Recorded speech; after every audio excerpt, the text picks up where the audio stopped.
sejahtera, Om Swastiastu, dan salam kebajikan. Kami dari kelompok 11 ingin menjelaskan prinsip dasar arti kekuasaan. Prinsip mendasar dari arti kekuasaan adalah hak yang dimiliki seseorang untuk melakukan sesuatu. Adapun juga secara sosiologis yang dimana kewenangan atau tindakan yang didapatkan seseorang atau kelompok guna menjalankan kewenangan tersebut sesuai dengan tugas atau kewenangan yang diberikan. Lalu juga adapun kekuasaan yang terjadi karena ada 3 hal, yaitu melalui kekuatan fisik, keunggulan psikologis, dan juga kemampuan intelektual. Yang pertama saya akan membahas tentang fisik.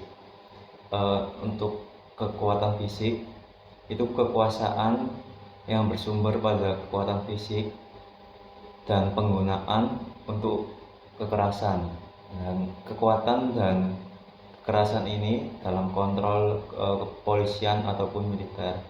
Lalu juga dalam keunggulan psikologis itu dalam artian bersumber dari norma sosial,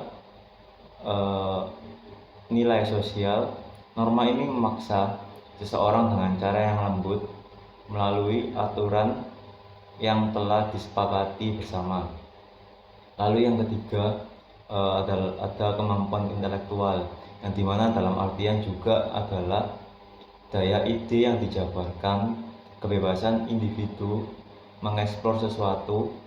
Misalnya ide adanya kesetaraan ras, hal tersebut dapat menghasilkan jumlah kekuasaan tak terbatas jika ide tersebut itu memotivasi banyak orang dan juga merubah derajat mereka. Adapun juga nanti bakal dijelasin oleh teman saya arti kekuasaan yang lain dan juga motif kekuasaan dan dampak kekuasaan tersebut. Saya ingin menjelaskan makna kekuasaan bagi hukum. Menurut saya, kekuasaan mempunyai arti penting bagi hukum karena kekuasaan bukan hanya instrumen pembentukan hukum, tapi juga instrumen penegakan hukum dalam kehidupan masyarakat. Pembentukan hukum khususnya undang-undang dilakukan melalui mekanisme kekuasaan politik dalam lembaga legislatif, di mana kepentingan-kepentingan kelompok masyarakat yang saling bertentangan dapat diupayakan untuk dikompromikan guna menghasilkan satu rumusan kaidah-kaidah hukum yang dapat diterima semua pihak. Penegakan hukum merupakan upaya mendorong masyarakat agar menaati aturan-aturan hukum yang berlaku dan penjatuhan sanksi hukum terhadap kasus-kasus pelanggaran yang terjadi dalam kehidupan masyarakat. Kekuasaan juga dianggap sebagai kemampuan pelaku untuk mempengaruhi tingkah laku pelaku lain sedemikian rupa sehingga tingkah laku pelaku terakhir menjadi sesuai dengan keinginan dari pelaku yang mempunyai kekuasaan. Penyalahgunaan kekuasaan akan menimbulkan dampak negatif bagi negara. Contohnya, jika seseorang atau sekelompok orang yang diberikan wewenang kekuasaan tidak bisa menjalankan kekuasaan itu dengan baik, tentunya akan menimbulkan ketidakadilan, menimbulkan perpecahan di dalam kelompok tersebut, dan menimbulkan ketidakpercayaan internal maupun eksternal. Sekian, terima kasih. Assalamualaikum warahmatullahi wabarakatuh. Nama saya Nur Ali Afandi dari kelompok 11. Nomor induk saya 13121000128. Di sini saya akan membicarakan tentang kekuasaan dalam agama. Bagi saya tidak mudah untuk menentukan pengertian agama karena agama bersifat batiniah, subjektif, dan individualistis. Kalau kita membicarakan tentang agama, akan dipengaruhi oleh pandangan pribadi, juga pandangan dari agama yang kita anut. Agama sendiri merupakan sebuah koleksi terorganisir dari kepercayaan, sistem budaya, dan pandangan dunia yang menghubungkan manusia dengan tatanan atau perintah dari kehidupan. Kenapa kemudian agama dijadikan sebuah metode untuk menduduki kekuasaan? Karena dengan pendekatan agama, orang memiliki kepentingan bisa mudah menstimuluskan tujuan mereka untuk sebuah kekuasaan.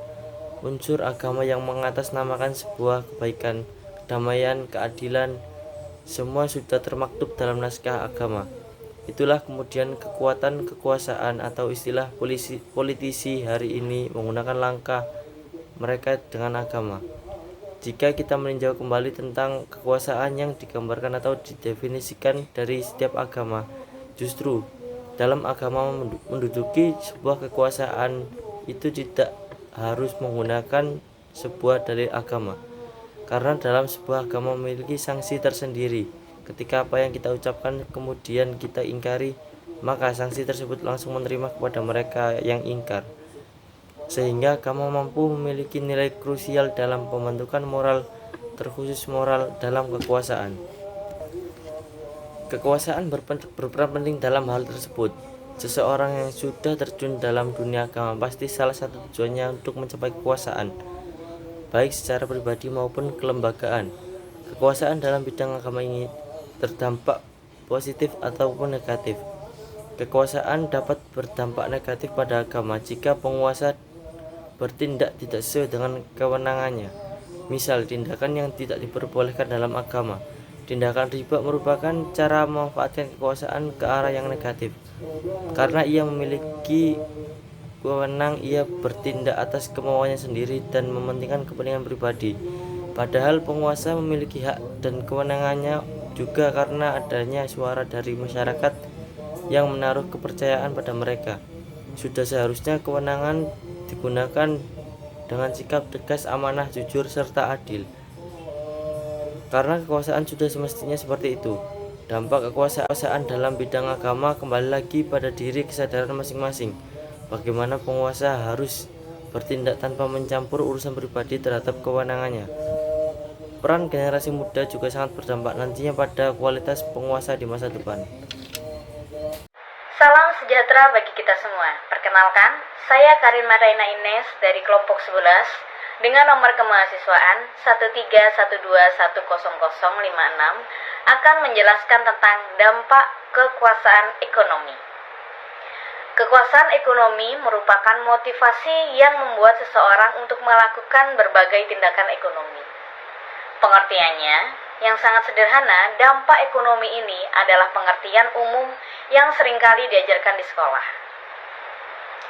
Tindakan ekonomi yang dilakukan oleh seseorang pasti selalu beralasan.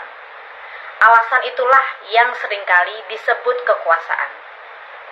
Pada kesempatan kali ini kami akan menjelaskan secara dalam tentang pengertian dampak ekonomi. Dalam pandangan sosiologi, seluruh tindakan ekonomi pada dasarnya adalah tindakan sosial. Tindakan ekonomi yang tidak serta-merta terjadi secara ekonomi, tapi beberapa dalam ruang lingkup sosial yang lebih spesifik. Contohnya, kenapa kita makan? Atau kenapa kita cari uang? Dalam hal ini, kita bisa memahami bahwa tindakan yang kita lakukan secara sehari-hari memiliki kandungan motif ekonomi ataupun dampak ekonomi. Namun, perlu kita ingat bahwa seluruh tindakan yang kita lakukan selalu berada dalam ruang lingkungan sosial yang tertentu. Terima kasih. Assalamualaikum warahmatullahi wabarakatuh. Nama saya Syazhan Mustafa, NPI 131190302. Di sini saya menjelaskan tentang dampak kekuasaan terhadap sosial. Kekuasaan sendiri dapat dilihat pada interaksi sosial antar manusia maupun antar kelompok yang lain. Kekuasaan sendiri mempunyai beberapa unsur pokok, yakni pertama, rasa takut. Rasa takut pada seseorang akan menimbulkan kepatuhan terhadap segala kemajuan dan tindakan orang yang ditakuti tersebut. Rasa takut merupakan gejala universal yang dimana semua orang memiliki rasa tersebut. Rasa takut biasanya dipergunakan sebaik-baiknya dalam masyarakat yang mempunyai pemerintahan otoriter. Dan yang kedua, rasa cinta. Rasa cinta menghasilkan perbuatan yang pada umumnya bersifat posesif. Seperti halnya apabila ada suatu reaksi positif dari masyarakat yang dikuasai, maka sistem kekuasaan akan dapat berjalan dengan baik dan teratur. Yang ketiga adalah kepercayaan. Kepercayaan bisa timbul sebagai hasil hubungan langgeng antara dua